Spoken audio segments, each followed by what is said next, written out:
You can't talk about John Harris and Colony Ridge's Terrenos Houston, a development targeting immigrants by selling them lots that flood at a high interest rate, without talking about Ira Kane and King's Colony, a real-life story of a takeover and the imprisonment of a woman for 7 years, who, word on the street is that she is now dead.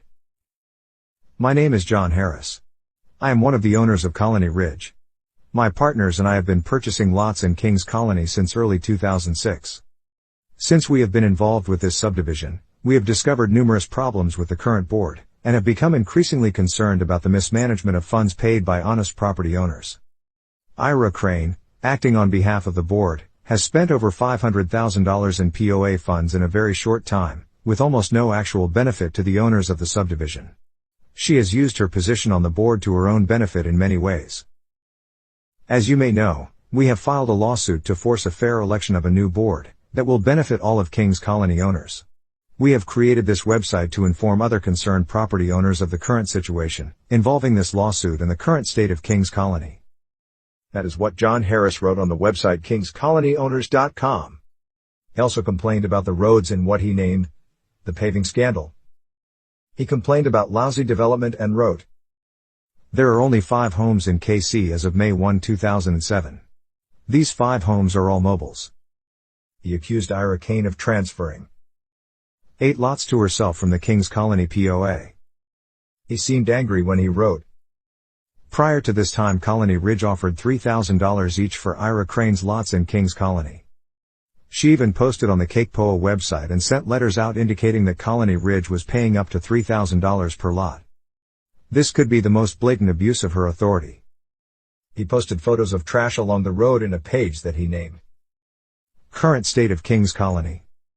Then John Harris, along with his family, Trey Harris and Robin Lane, tried to get elected for the POA in 2007. The election took place on July 25, 2007.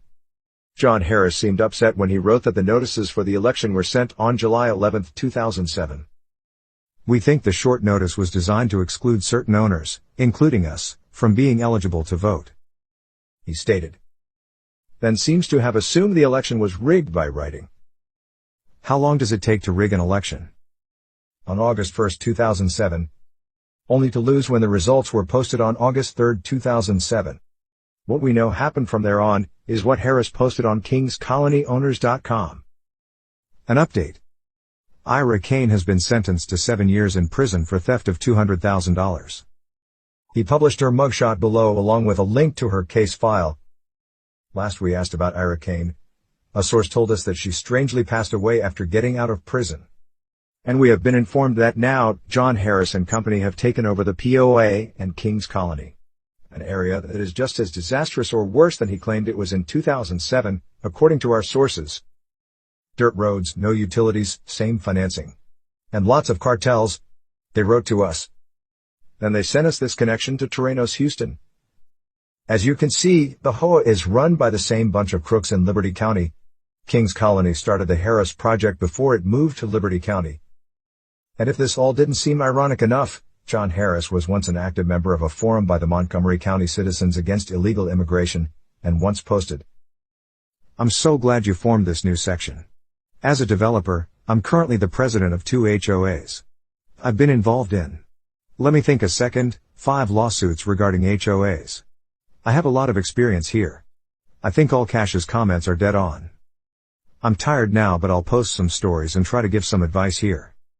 P.S. I spent the day with an attorney who is working with me to get control of a board where the current board members aren't obeying the bylaws or holding proper elections and are stealing money from the association."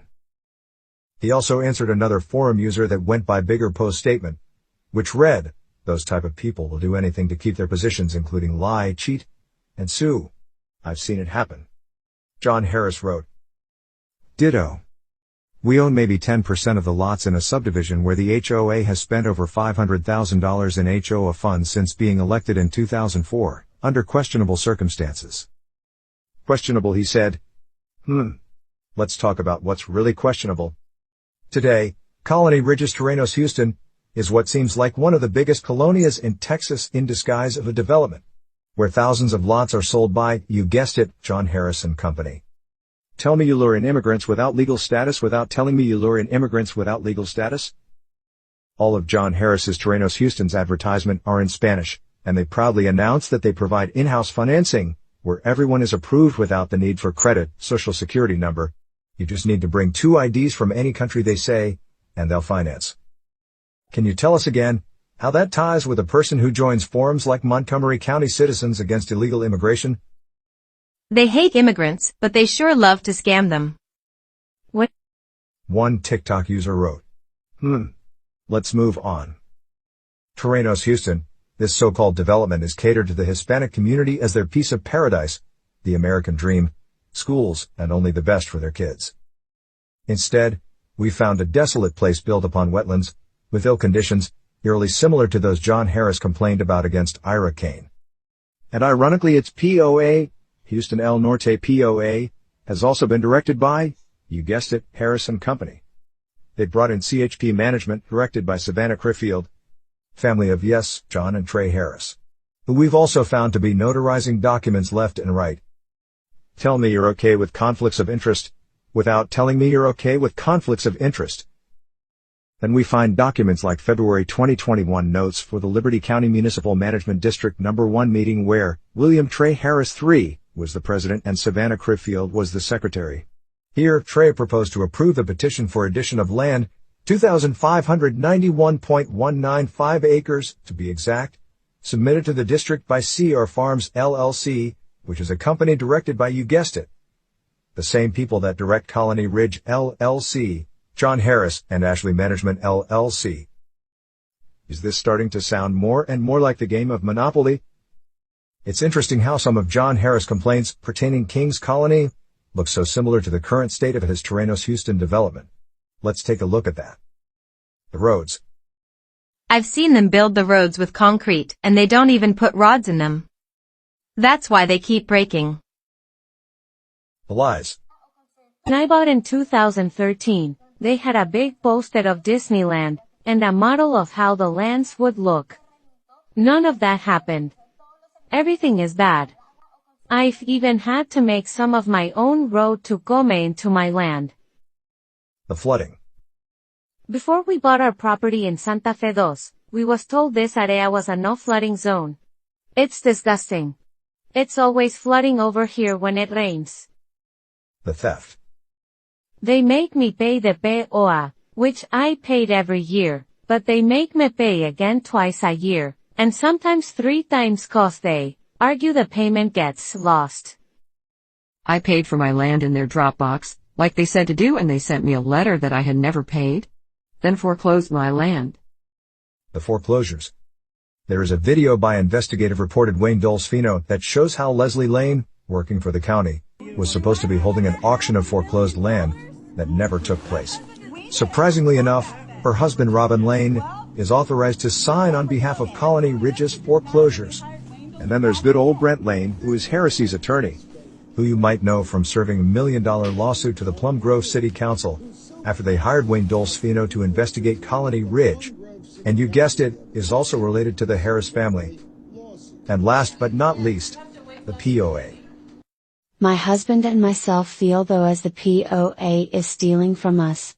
They collect our money but they don't do anything about all the trash, dogs, violence, Terrenos City sidewalks, street lights, etc. Boy, it almost seems like we're talking about a couple of John Harrises instead of just one. So which one is he? A patriot who joins groups like Montgomery County Citizens Against Illegal Immigration?